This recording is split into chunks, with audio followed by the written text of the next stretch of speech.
Hello, viewers. I'm Vibhuti Jha. This is Sanatan World. Welcome to the show.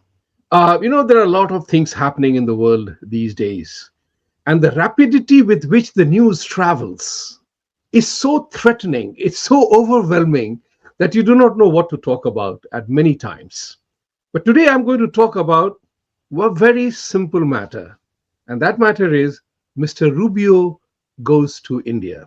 Now, you all know that Mr. Rubio is the Secretary of State of the United States, that is the equivalent to the foreign minister in India.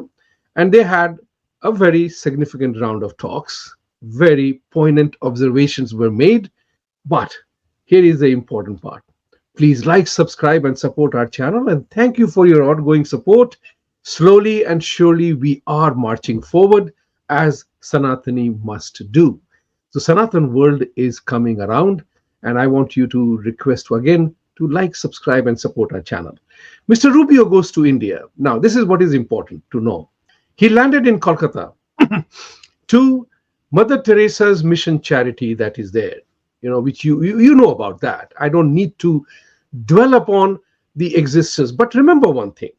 Mother Teresa in India was adorned, loved. The entire media thing about her was that she was something God sent to India's poor and the destitute and the dying. The truth is very, very harsh. On many occasions, we find it difficult to believe that the person could be something else. Now, it is very important, and I'm not going to quote you a particular author or a particular writer, but I would urge you to look up by through going Google, know it yourself. My telling you is one matter, but I will direct you to the arena.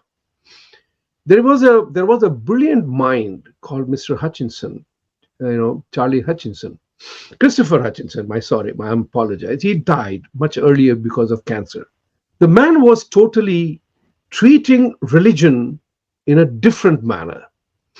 And he was also commentator on religious prognosticators or religious practitioners. And he wrote very stinging rebuke on Mother Teresa that she was nothing but exploiting the poor, destitute, and the dying. This is something that you must just Google Christopher Hutchinson and Mother Teresa on Mother Teresa. You will see what he had to say.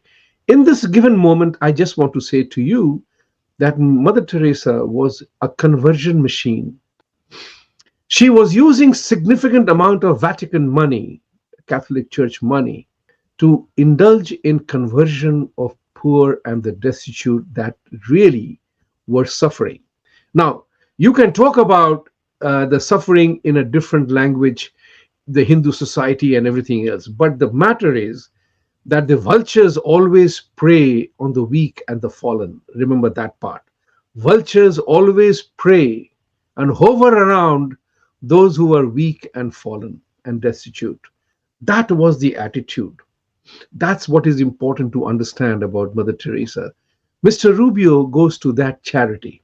There is also a story going on that the Calcutta consulate was the first or the second outpost of the US government after 1776 America became independent. So it is a nostalgic thing for American administration that even though the British had allowed on a very specific case basis to operate there, but this was the oldest, one amongst the oldest outposts of American government. But that's only sentimental and emotional.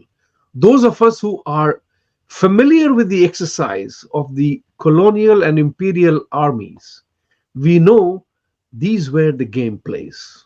How many of you are aware that it was James Mill who wrote the entire story of the caste and destruction of Indian way of life way back in 1834 around, which became a course for British bureaucrats how to run India and how to manage Hindus in this people of this country and how to destroy their local character and abilities.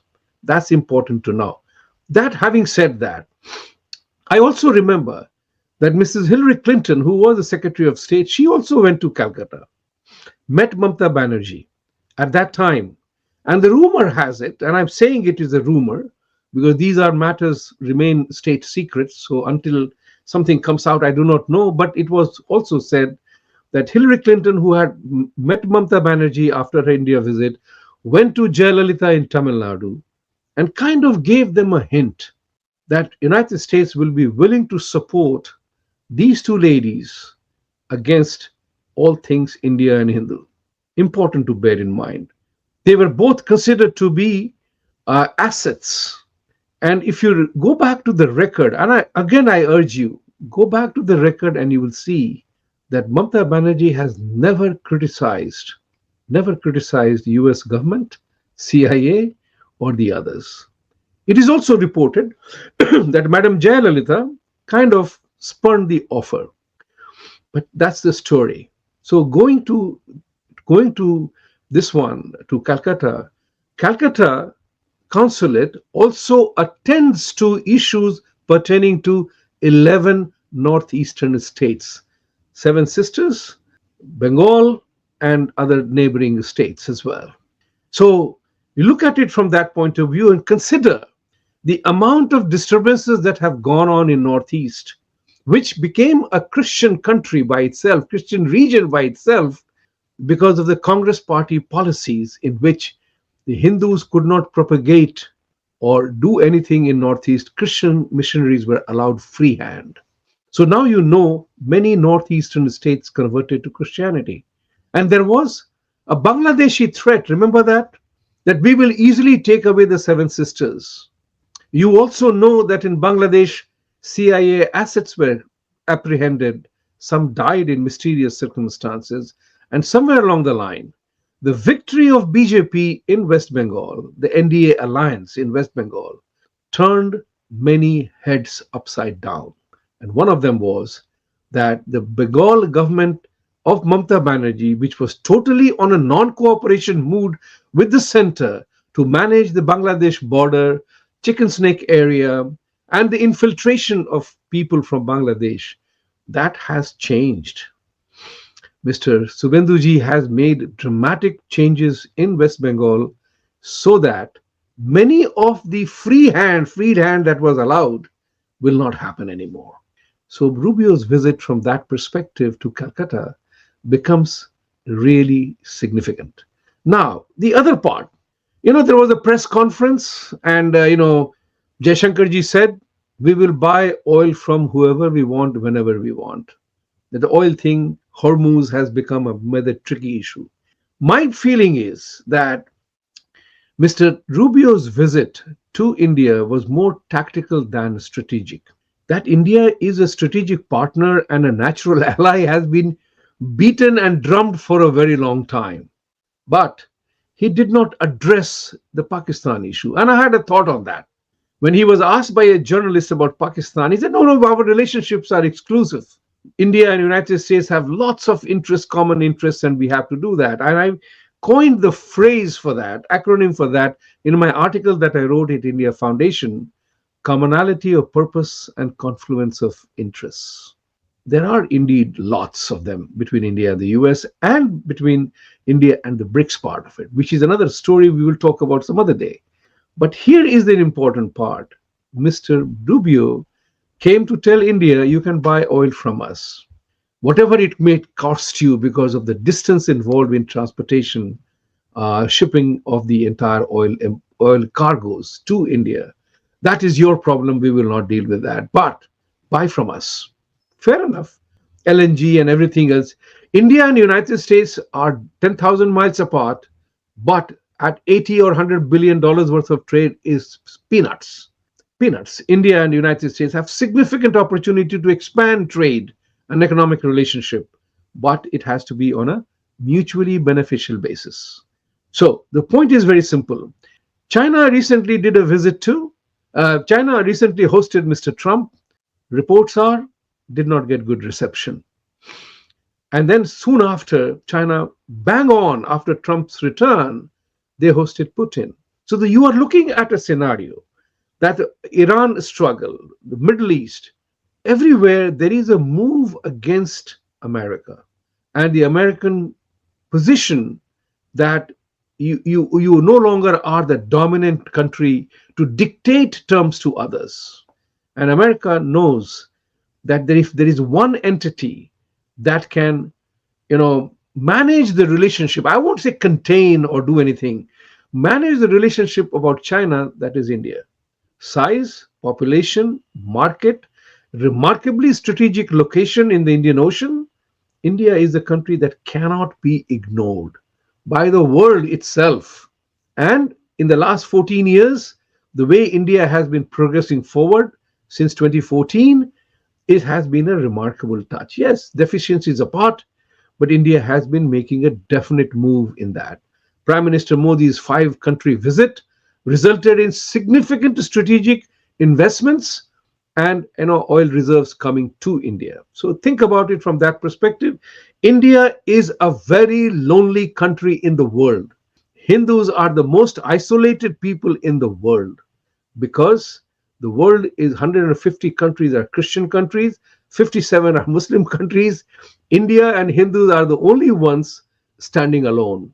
So India has to navigate all these dangerous waters very carefully in a calibrated fashion. Tomorrow's enemy is today's friend is tomorrow's enemy. That goes on day and night. So Iran produced another problem for America. And between total destruction, Iran and Ukraine have gone through significant destructions. And now the question of rebuild comes. Hormuz has created problems of economy, fuel prices, rare earth travels, and every single element of economy it has created a problem. So America is not dependent on Hormuz. That's what Mr. Trump has been saying. Hormuz is shut down, doesn't matter, buy my oil. Think about it from that point of view. So what I'm trying to say to you is that it is very tricky that Mr. Rubio comes there, talks about Pakistan, ignores the question, and I had something to Mr. Rubio. You are dealing with Pakistan, that is the harbor, promoter, developer of entire international terrorism.